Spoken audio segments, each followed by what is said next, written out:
L'ambulancier, c'est un professionnel de santé qui prend soin à tout âge de la vie pour le parcours de soins de nos patients, du domicile à l'hôpital, mais aussi entre établissements hospitaliers.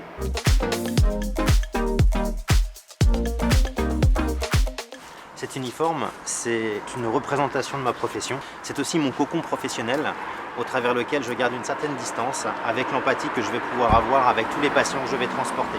Ce que je vous propose, c'est de me suivre. On y va pour une journée d'ambulancier.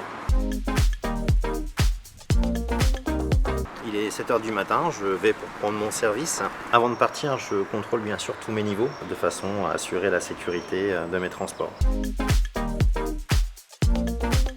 Pour contrôler une ambulance, c'est très simple. Dans un premier temps, on contrôle les niveaux d'oxygène. Ensuite, les différents sacs de secours. Ici, unité de transport pédiatrique. L'aspirateur à mucosité dans le sac gris. Le sac de réanimation. Un sac d'attelle à dépression. Les colliers cervicaux et le matelas coquille. Donc là, on va contrôler le sac de réanimation. Branchez le câble. Remplacez les piles. Restez calme. Demandez de l'aide. Restez calme. Vérifiez l'état de conscience. Demandez de l'aide. Tout va bien aller. Ce qui me touche dans ce métier, c'est sa grande diversité. Ça touche toutes les catégories socio-professionnelles. Au final, on retombe sur des fondamentaux que sont le savoir-vivre et le savoir-être. Je prends en charge chaque patient comme si c'était un membre de ma famille. Mon ambulance est désormais prête. Je vais me mettre disponible au pôle de régulation afin de savoir quel type de mission vont m'être attribuées. Bonjour les gars, qu'est-ce que vous avez pour nous ? Vous avez un SAMU avant. D'accord, on y va tout de suite. Un SAMU avant, super, ça démarre sur les chapeaux de roue. On part vite.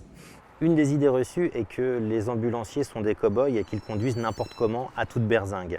La progression de l'ambulance dans la circulation ne se fait jamais au détriment de la sécurité et nous sommes toujours en totale maîtrise de notre véhicule. On arrive sur une dame qui a des idées suicidaires. Donc l'essentiel de ma mission va être de l'extirper de son domicile pour la placer dans la cellule sanitaire de l'ambulance en vue de la bilanter. Après quoi, je vais appeler le médecin régulateur pour lui faire part de mon bilan qui m'orientera ensuite sur la structure de soins où orienter madame.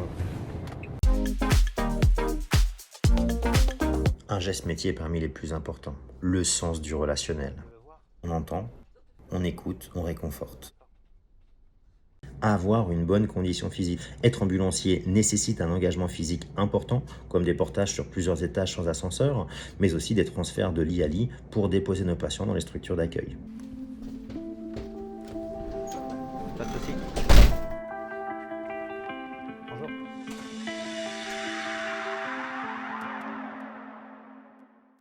Eh oui, même ambulancier, il y a de l'administratif.